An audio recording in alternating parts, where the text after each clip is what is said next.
Well, a new type of farming is cropping up across the Ozarks, and it's all about energy for your homes, not food. Utility companies are constructing massive wind farms in the Springfield area, harnessing the power of Mother Nature. Some residents in Berryville, Arkansas and Dade County, Missouri are uneasy, though, about plans for a new wind farm in their backyards. Others are looking forward to a potential financial windfall. Now, wind energy is not just on the way to the Ozarks, it's actually already here with those neighbors in Dade, Lawrence, Barton, and Jasper counties weighing the benefits of that proposed new farm. Like money for farmers and school districts, but the drawbacks, though, are what they're also looking at. A little bit of a noise and lots of flashing lights at night.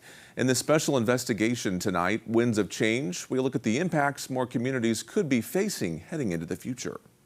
We raise about half corn, around 500 acres. For generations in these parts, farmers like Willie Steffen have worked the fertile land raising crops and livestock. The wheat we harvest in June, and then we double crop and put no-till soybeans in. But now there's something a lot different being harvested from Mother Nature here in Dade, Barton, and Lawrence counties. I think they look nice in the area. It's just progress, changes in the times. I think it's great myself. With the area's flat land and high winds, utility companies are building massive wind farms like this one to power our electric grid. It's changed the landscape. Some of the windmills happen to be in our district and some are not. So even the ones that are not in our district, it feels like it's right in our backyard. Well, these certainly aren't your old barnyard windmills. The Liberty Utilities wind farms in these three counties feature nearly 140 of these giant towers as tall as the Gateway Arch, cranking out enough electricity for about 100,000 homes. When we visited the small, tight-knit towns of Lockwood and Golden City, we found two types of folks. First, those who like the windmills. You have to try different things, and I think it's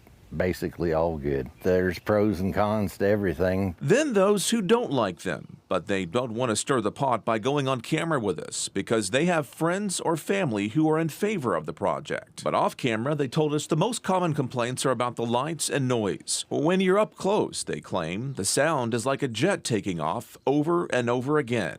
And this is what we heard when standing close to one.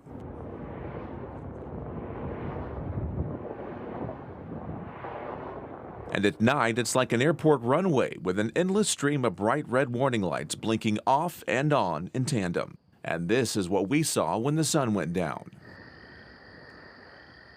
Anybody who tells you that there's an impact-free form of electrical generation isn't telling you the whole truth, to be honest. We did use some self-imposed limitations on noise, and shadow flicker is another concern. So we did use some design standards around that to try and minimize impact. The lighting, obviously, is an FAA requirement. I think the red lights at night are pretty neat, really, to see how many there really are around. I think they're nice to look at in the landscape. Fox 49 investigates the turbines generate electricity for communities and also money for landowners and other public entities. Every year you get a nice check from that. If you have a bad year farming, all your income doesn't have to come from the farm to sustain a decent living here in the country. The payments vary by location and landowner, and those numbers are not usually announced. But one farmer told us he was approached by one company proposing a new wind farm offering $20,000 a year per windmill. Per windmill. Holy cow. Per windmill. So if somebody gets 2 or 3 of them, surely they'll just go fishing a lot. I don't, The windmills also generate money for roads, emergency services, and schools, thanks to tax revenue. There are things that we can do with some of those dollars, but the fact that it's reoccurring funds each year, that is nice. It's not just a one-time thing. Fox 49 Investigates found property tax revenues are split between the school districts. Just 13 fall in Lockwood's district, and that generates $250,000 per year. It's a lot of funding for small schools to help pay their bills and also have a little money to go toward projects like this new FEMA shelter. Well, my grandkids are going to school. We have a great school system, and I'd like to keep it that way. Maybe the wind towers will either be extra money, or if nothing else, maybe they'll not raise our property taxes as much. So pros and cons. And I know that it's a difficult thing, for people on both sides of it. Some people want to see the added revenue source, and some people don't want to see the landscape change when you're in a rural farming area, and it's a drastic change from what we've been used to. Yes, I think it's a new trend, and there will be more.